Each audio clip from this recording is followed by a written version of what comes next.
हाय दोस्तों, 20 जुलाई 1969 पूरी human history में एक बहुत ही ख़ास दिन था। क्यों? क्योंकि एज अ ह्यूमन स्पीशी हमने एक बहुत बड़ी चीज़ अचीव कर ली थी। एक ऐसी चीज़ जिसको अचीव करने पर पूरी दुनिया की नज़र थी। वो अचीवमेंट क्या थी? वेल, ये वही दिन था जब दो ह्यूमंस पहली बार अर्थ को छोड़कर कहीं और मतलब मून पर पहली बार गए थे। पहली बार उन्होंने मून पर कदम रखे थे। नील आर्मस्ट्रॉन्ग और बज़ ऑल्ड्रिन ने जब मून पर लैंड किया तो वो अपने ल्यूनर मॉड्यूल के दरवाजे को ओपन करने की कोशिश कर रहे थे। तब वहाँ पर एक्सट्रीम प्रेशर था जिसकी वजह से दरवाज़ा खुलने में दिक्कत आ रही थी। बट फाइनली कुछ देर के बाद दरवाज़ा खुल गया, जिसके बाद नील आर्मस्ट्रॉन्ग पूरी हिस्ट्री में वो पहले इंसान थे जिन्होंने चांद पर कदम रखा। अब आपको पता है कि ये इतना बड़ा मिशन पूरे कैसे हो पाया। इसके पीछे एक रीज़न था, वॉर जो कि अमेरिका और सोवियत यूनियन के बीच में हो रही थी। आपको पता होगा कि इस टाइम पर इन दोनों देशों के दरमियान कोल्ड वॉर चल रही थी कि पहले स्पेस में कौन जाएगा, जिसमें पहली जीत सोवियत यूनियन को मिली जब उन्होंने अपनी पहली आर्टिफिशियल सैटेलाइट लॉन्च की और वो पूरी दुनिया का अब पहला देश बन गया था जिसने स्पेस में अपना नरेटिव इस्टेब्लिश किया था। बट फिर इसके बाद 1958 में अमेरिका ने भी अपना पहला आर्टिफिशियल सैटेलाइट लॉन्च किया और स्पेस में भेजा। 3 सालों के बाद 1961 में सोवियत यूनियन ने दोबारा एक एस्ट्रोनॉट यूरी गैगारिन, पहले एक ऐसे व्यक्ति थे जो कि अर्थ के ऑर्बिट को छोड़कर स्पेस में एंटर करते हैं। गेस व्हाट, फिर इसके बाद एक हफ्ते के बाद ही यूएस के प्रेसिडेंट ने अपने एक वाइस प्रेसिडेंट को मैसेज करते हुए कहा कि हम स्पेस प्रोग्राम में पीछे कैसे रह गए, क्या चीज़ है जो हमें रोक रही है। हमारे पास भी अच्छे इक्विपमेंट्स हैं, अच्छे और समझदार लोग हैं, फिर हम कुछ बड़ा क्यों नहीं कर पा रहे। Let's put man on moon. और फिर उन्होंने कहा man shall put his foot on moon, और ये करने में हमारी कंट्री पहले नंबर पर होगी। जिसके बाद 25 मई 1961 के दिन उन्होंने अपनी एक फेमस स्पीच दी जिसमें उन्होंने पब्लिकली बताया कि हम लोग एक बड़ा मिशन लेकर आगे आ रहे हैं और हम लोग मैन को मून पर ले जाएंगे, और इतना ही नहीं, हम उनको वापस भी लेकर आएंगे। अब ये चीज़ कर पाना कितना ज़्यादा मुश्किल थी, ये चीज़ हम लोगों को कई बार रियलाइज़ नहीं होती। आपको पता है कि आजकल जो हम मोबाइल फ़ोन यूज़ करते हैं वो आप बोल सकते हैं कि 1 मिलियन टाइम्स ज़्यादा पावरफुल है कंपेयर टू उस टाइम के कंप्यूटर और इस टेक्नोलॉजी से जो कि उस टाइम पर अवेलेबल थी। वो टाइम के जो कंप्यूटर थे वो बहुत ज़्यादा स्लो थे, इनके अंदर कम फंक्शनैलिटी थी और जो कंप्यूटर था उसके अंदर सिर्फ 32,768 रैम ऑफ बिट्स थी। वहीं अगर हम 4 GB रैम की बात करें तो आपको पता है कि ये कितना होता है, 32,786 रैम ऑफ बाइट्स और सिर्फ 72 KB रोम, जो कि आज के टाइम में कुछ भी नहीं है। लेकिन फिर भी उन्होंने इसी टेक्नोलॉजी की हेल्प से, यानी इतनी ही रैम और रोम की हेल्प से आप बोल सकते हैं, इन्होंने और भी कुछ चीज़ें करके 2 इंसानों को चांद पर पहुंचाया और मून मिशन को सक्सेसफुल बनाया। इसके पीछे का रीज़न क्या था पता है? कैसे वो लोग ये सब कुछ अचीव कर पाए? बिकॉज किसी एक आदमी ने बड़ा सोचा। जॉन ई कैलन की बात कर रही हूँ। उन्होंने अपने वाइस प्रेसिडेंट से यही कहा था कि हमें कुछ बड़ा सोचना होगा। हमें बड़ा सोचने से क्या चीज़ रोक रही है? यही है हमारा सबसे पहला और सबसे इम्पॉर्टेंट लेसन। बिकॉज जब तक हम बड़ा सोचेंगे नहीं तो हम लोग बड़ी बड़ी चीज़ें कैसे अचीव कर पाएंगे। The magic of thinking big के ऑथर डेविड बोलते हैं कि आपके बैंक अकाउंट का जो साइज़ होता है ना, वो डायरेक्टली रिलेटेड होता है आपकी थिंकिंग की साइड से। आप जितना सोचेंगे आप उतनी ही चीज़ अचीव कर पाएंगे, और ये चीज़ें हिस्ट्री ने भी प्रूव की हैं। इसलिए ज़रूरी है, अगर आपको बड़े बड़े काम करना है तो बड़ा सोचना होगा। लेकिन आप बड़ा सोच कैसे सकते हैं? वेल, ऑथर ने इसका जवाब इस किताब में दिया हुआ है। इस किताब में उसने 5 ऐसे लेसन बताए हैं जो कि अगर आप अपनी लाइफ में अप्लाई करना स्टार्ट करो तो आपको ये चीज़ों को बड़ा सोचने में हेल्प करेगी। तो चलिए स्टार्ट करते हैं ये लेसन्स। सबसे पहले बेन शॉर्ट नाम का एक इंसान था जिन्होंने एक्सरसाइज की थी अपनी क्लास के ऊपर, जहाँ पर उन्होंने अपने स्टूडेंट से एक क्वेश्चन पूछा कि सोचो कि कैसे हम लोग प्रिजन को कम्प्लीटली एरेडिकेट कर सकते हैं और ख़त्म कर सकते हैं। आप लोग सोचना स्टार्ट करो। उनने जैसे ही ये क्वेश्चन स्टूडेंट्स से पूछा तो स्टूडेंट्स काफ़ी कंफ्यूज हो गए। वो लोग आपस में बहस करने लगे कि ये तो मुमकिन नहीं है, ये तो पॉसिबल नहीं है। मैक्सिमम लोगों ने यही कहा कि ऐसा नहीं हो सकता। लेकिन फिर उन्होंने स्टूडेंट्स को काम करवाया। फिर उन्होंने बोला कि एटलीस्ट आप सोचना तो स्टार्ट करो, अपने दिमाग के क्रिएटिव आइडियाज़ को फ्लो करना तो स्टार्ट करो। बिकॉज़ याद रखो, हमारा माइंड एक पैराशूट की तरह है जो तब तक नहीं खुलता जब तक हम लोग कूदते नहीं हैं, जब तक हम लोग इसको यूज़ नहीं करते, इसको ओपन नहीं करते। और ऐसे ही फिर स्टूडेंट्स ने धीरे धीरे सोचना स्टार्ट किया और कई सारे ग्रेट आइडियाज़ को लेकर आए और एक दूसरे के साथ कोलैबोरेट करके, जो कि एक्चुअल में काफ़ी प्रैक्टिकल भी थे। और आपको पता है, एक ऐसा कंट्री भी है जहाँ पर ऑलमोस्ट नो प्रिजन है। जो पुराने प्रिजन्स हैं वो उनको भी बंद कर रहे हैं, बिकॉज उन्होंने एक ऐसा रेवोल्यूशनरी सिस्टम बनाया है। और वो कंट्री कौन सी है? वो कंट्री का नाम है नेदरलैंड। अगर आप सर्च करोगे तो आपको मिल जाएगा। सिमिलरली जब एलोन मस्क ने अपनी कंपनी शुरू की थी ना, स्पेस एक्स, तब सब लोग उनको पागल बोलते थे। इस टाइम पर ना स्पेस से रिलेटेड कोई भी प्राइवेट कंपनी नहीं थी। नासा जैसी गवर्नमेंट ऑर्गेनाइजेशन कंपनीज थी जो कि बड़े बड़े प्रोजेक्ट लॉन्च करती थी, आर्टिफिशियल सैटेलाइट टाइप। लेकिन एलोन मस्क डटे रहे और आज आप जानते हैं कि स्पेस एक्स कितनी बड़ी रियलिटी बन चुकी है। इसलिए पहले लेसन में ऑथर यही बोलते हैं कि stretch your mind to think big. अब आपका मतलब ये नहीं कि आप लोग बड़े बड़े सपने देखना शुरू कर दें, एलोन मस्क जैसे सपने देखना शुरू कर दें। नहीं, आप अपनी ज़िंदगी के हिसाब से बड़े बड़े सपने देख सकते हो। जैसे कि एक रिक्शा ड्राइवर अपने बच्चे को एक बेस्ट एजुकेशन प्रोवाइड करने का बड़ा सपना देख सकता है। एक फ्लैट खरीदने के बजाय एक बंगला बनाने का सपना भी काफ़ी बड़ा है। ऐसे ही आप भी अपनी ज़िंदगी के हिसाब से, उसके सर्कमस्टांसेस के हिसाब से थोड़ा बड़ा सोचना शुरू करो। इसके बाद सेकंड लेसन अप्लाई करो। देखो, हमें ऑथर एग्जांपल देते हैं एरिक स्वेडन की। वो एक ऑथर थे जो कि एक मेंबर भी थे रीडर्स डाइजेस्ट के। इसके साथ ही वर्ल्ड वॉर 2 में उनके साथ एक बहुत बड़ा हादसा हो गया, जहाँ पर उन्हें एक ऐसी सिचुएशन आ गई जहाँ पर उन्हें चैम्बर से अपने दोस्तों के साथ जंप करना पड़ा, और वो भी एक जंगल में, ऐसे जंगल में जो कि म्यांमार और इंडिया के बॉर्डर के बीच में था। कूदने के साथ ही उन्हें पता लग गया था कि रेस्क्यू मिशन को इनके पास पहुंचने में हफ्तों लग सकते हैं, जब तक वो मर भी सकते हैं। इसलिए उन्होंने एक बड़ा डिसीजन लिया। उन्होंने डिसाइड किया कि यहाँ अभी तो अगस्त की बारिशें चल रही हैं और गर्मी भी है, बट स्टिल वो लोग 140 माइल्स का एक ट्रैक करेंगे, और वो उन्हें करना ही चाहिए अगर उन्हें सर्वाइव के चांसेस बढ़ाना है। तो ये चीज़ें उन लोगों के लिए बहुत ज़्यादा मुश्किल थी, क्योंकि फर्स्ट डे में ही उन्हें पता चल गया था कि इतने मीलों दूर सफ़र करना कितना ज़्यादा मुश्किल है और इसे कंप्लीट करना बहुत मुश्किल। बिकॉज़ उनके पास ना कुछ खाने को था और ना ही कुछ और बहुत से लोगों को चोट भी लगी थी, बट स्टिल उन्होंने इस काम को करना स्टार्ट किया। वो लोग, आपको पता है क्या करते थे? वो लोग अपने दिमाग में बस सिर्फ एक बात रखते थे कि अभी ना उन्हें इस ट्री से लेकर वो दूर वाले ट्री तक चल कर जाना है, और फिर जब वो उस ट्री तक पहुंचते थे तो उस पत्थर तक उन्हें चल कर जाना है। वो अपने जहन में छोटे छोटे गोल्स रखते थे और ये कहते थे कि मैं बस 1 माइल चलूँगा, फिर उसके बाद बस। और इस तरह करके धीरे धीरे उनने बहुत मीलों दूर का सफ़र तय कर लिया, 100 माइल्स जर्नी कंप्लीट कर ली। और इसी से रिलेटेड एक पोएट ने एक कोट भी लिखा है, a journey of 1000 miles begin with a step.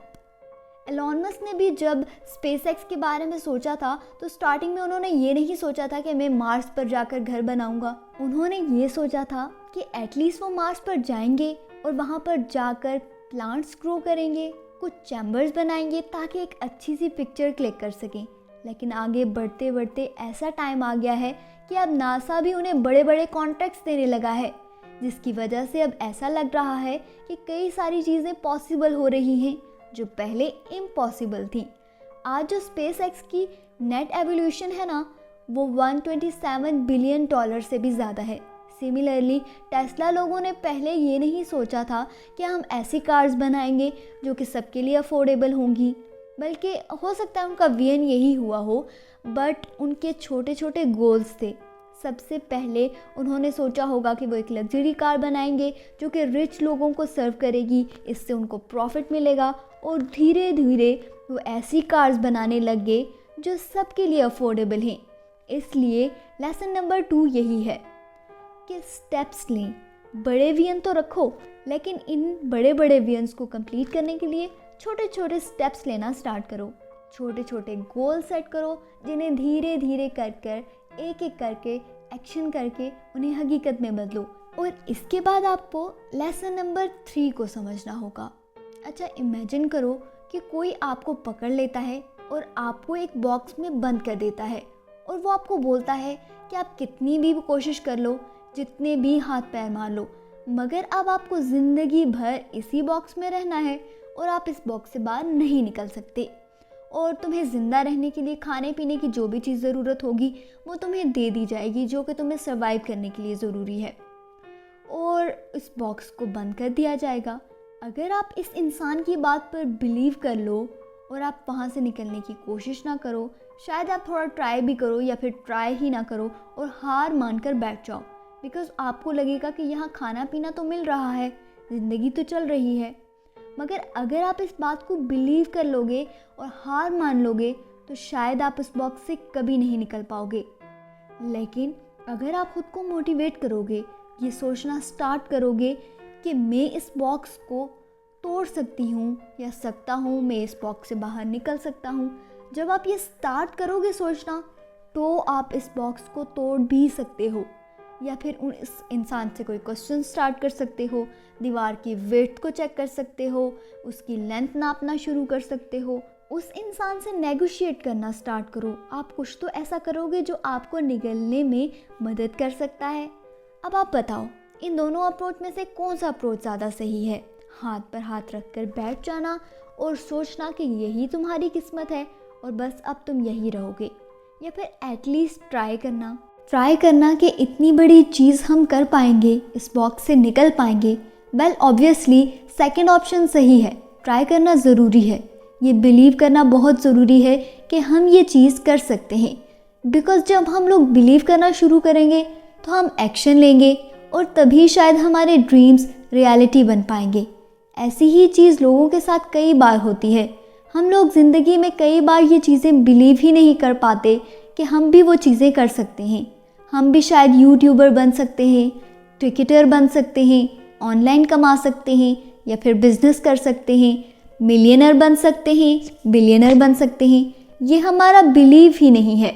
जबकि ऑथर बोलते हैं कि अगर आप धीरे धीरे एक्शन लोगे और बिलीव करना स्टार्ट करोगे तो आप वो चीज़ हासिल कर सकते हो जो आपको इम्पॉसिबल लगती है, और आप इम्पॉसिबल को पॉसिबल भी बना सकते हो। और ट्रस्ट मी, यही चीज़ मेरे साथ भी हुई। पहले मुझे भी यही लगता था कि यूट्यूबर बनने के लिए कुछ बहुत ज़्यादा करना पड़ता है, ये सिर्फ कुछ खास लोग ही कर सकते हैं, मैं ऑनलाइन पैसे नहीं कमा पाऊँगी। लेकिन बिलीव मी, जब मैंने खुद इस बात पर यकीन करना शुरू किया कि इंसान कुछ भी कर सकता है, तो मेरी लाइफ बहुत बदल गई। आज मैंने वो बहुत कुछ हासिल कर लिया है जो मैंने कभी सोचा भी नहीं था। मेरी ज़िंदगी बहुत बदल गई है। इसीलिए थर्ड इम्पॉर्टेंट लेसन यही है, आप अपने ऊपर बिलीव करना स्टार्ट करो और इसके साथ इस फोर्थ लेसन पर भी अमल करो, जो कि आपको इस स्टोरी से समझ आएगा। देखो, एक रैबिट होता है जो कि जंगल के बीच में बैठकर गाजर खा रहा होता है। तभी वहाँ पर एक लोमड़ी आती है और उससे पूछती है कि तुम्हें डर नहीं लगता कि तुम इतने खुले में बैठकर आराम से गाजर खा रहे हो, तुम्हें तो मैं ही आसानी से मार खाऊंगी। और वो उसकी तरफ बढ़ने लगती है। तभी वो लोमड़ी को बोलता है कि तुम मुझे नहीं खा सकती, तुम में इतना दम ही नहीं है। अगर तुम में इतना दम है तो मेरे साथ उस गुफा में चलो, वहाँ जाकर हम लड़ेंगे। और ये देखते ही लोमड़ी को तो गुस्सा आ गया। उसने कहा कि ये छोटा सा रैबिट मुझे चैलेंज कर रहा है, तो वो उसकी बातों में आकर गुफा में चलेगी। जिसके बाद कुछ टाइम के बाद रैबिट उस लोमड़ी की हड्डियाँ लेकर बाहर निकल रहा था। इसके बाद रैबिट फिर से वहीं जंगल के बीच में बैठकर गाजर खाने लगा। तभी वहाँ पर एक लगड़ बगड़ आ गया। लगड़ बगड़ ने भी उसे यही कहा कि तुम बड़े आराम से जंगल के बीचों बीच बैठकर गाजर खा रहे हो, क्या तुम्हें डर नहीं लगता? तुम्हें तो मैं ही खा जाऊँगा। जब वो रैबिट की तरफ बढ़ने लगता है तो रैबिट उसे कहता है कि तुम मुझे कुछ भी नहीं कह सकते, अगर तुम में इतना दम है तो चलो मेरे साथ गुफा में, वहीं जाकर हम लड़ेंगे और मैं तुम्हें हरा दूंगा। और ये सुनकर लगड़ बगड़ भी जोश में आ गया और उसके साथ चल पड़ा। और कुछ देर के बाद रैबिट वहाँ से भी उसकी हड्डियाँ लेकर निकला। यहाँ पर कुछ दूर खड़े एक रैबिट ये सब कुछ देख रहा था कि कैसे वो पहले लोमड़ी को लेकर गया और उसकी हड्डियाँ लेकर आया, फिर लगड़ बगड़ को लेकर गया और उसकी भी हड्डियाँ ले आया। वो दूसरा रैबिट इसके पास आया और उसने पूछा कि तुम इतने बड़े बड़े जानवर जो कि हमें इतनी आसानी से मार सकते हैं, उन्हें कैसे मार लेते हो? उन्हें गुफा में जाकर कैसे मारते हो? वो रैबिट उसे बताता है कि देखो, असल में बात यह है कि वहाँ गुफा के अंदर एक शेर छुपा है। मेरी और शेर के बीच एक डील हुई है।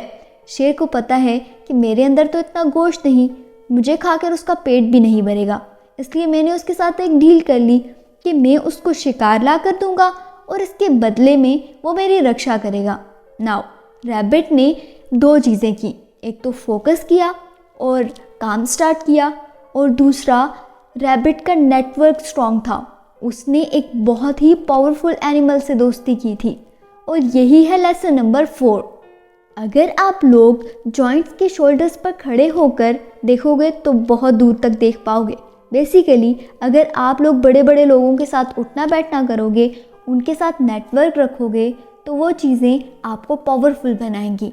नाउ आप नेटवर्क कैसे अच्छे से कर सकते हैं? वेल, आप अगर ये 7 चीज़ें सीख लो तो आप लाइकेबल बन सकते हो, आपकी नेटवर्किंग स्ट्रॉन्ग हो सकती है। क्या हैं वो 7 चीज़ें? पहला, रिमेंबर पीपल्स नेम। दूसरा, introduce yourself to right people. ज़्यादातर लोग अपने आप को इंट्रोड्यूस करने से हिचकिचाते हैं, आपको ऐसा नहीं करना चाहिए। Third, appreciate and compliment people genuinely. Fourth, dress well. Fifth, be a good listener. हमेशा बोलते रहने के बजाय सुनना सीखो। Six, maintain eye contact. And seventh, talk about common interest. मतलब जो आप लोगों के बीच में सिमिलैरिटीज़ हैं उन पर बात करो। डिफरेंसेस पर बात करोगे तो ये आपके दरमियान झगड़े का बायस बन सकता है, बट अगर आप सिमिलैरिटीज़ पर बात करोगे तो लाइकेबिलिटी बढ़ेगी।